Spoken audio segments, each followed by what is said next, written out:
Hello বন্ধুরা, আর কে কিচেনে আপনাদের সকলকে ওয়েলকাম জানাচ্ছি। আজকে আমি তৈরি করে দেখাচ্ছি পটেটো বাইটস বা আলু স্ন্যাক্স। তো চলুন দেখে নেওয়া যাক আজকের আমার ভিডিও। একটা পাত্রের মধ্যে আমি 3টে সেদ্ধ আলু নিয়েছি। এখন আলুগুলোকে আমি ম্যাশ করে নিচ্ছি একটা ম্যাশারের সাহায্যে। দিয়ে দিচ্ছি 1 চামচ চিলি ফ্লেক্স ও 1 প্যাকেট ম্যাগি মশলা ম্যাজিক।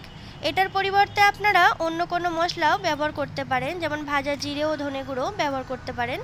দিয়ে দিলাম স্বাদ মতো লবণ, আর দিয়ে দিচ্ছি কর্নফ্লোর 4 কাপের 1 কাপ। এখন সব কিছু ভালো করে মিশিয়ে নিচ্ছি।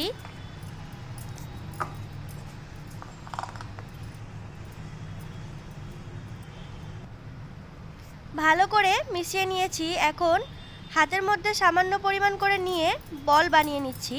আপনারা চাইলে যে কোনো শেপেই বানিয়ে নিতে পারেন, আমি এখানে সার্কেল করে বানিয়ে নিচ্ছি। সবকটা আমি একইভাবে বানিয়ে নিয়েছি। কড়ার মধ্যে আগের থেকে আমি তেল গরম করে নিয়েছি।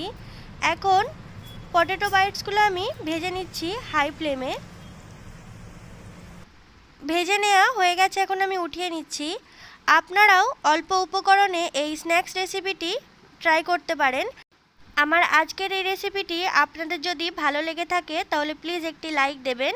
ভিডিওটি শেষ পর্যন্ত দেখার জন্য আপনাদের সকলকে ধন্যবাদ।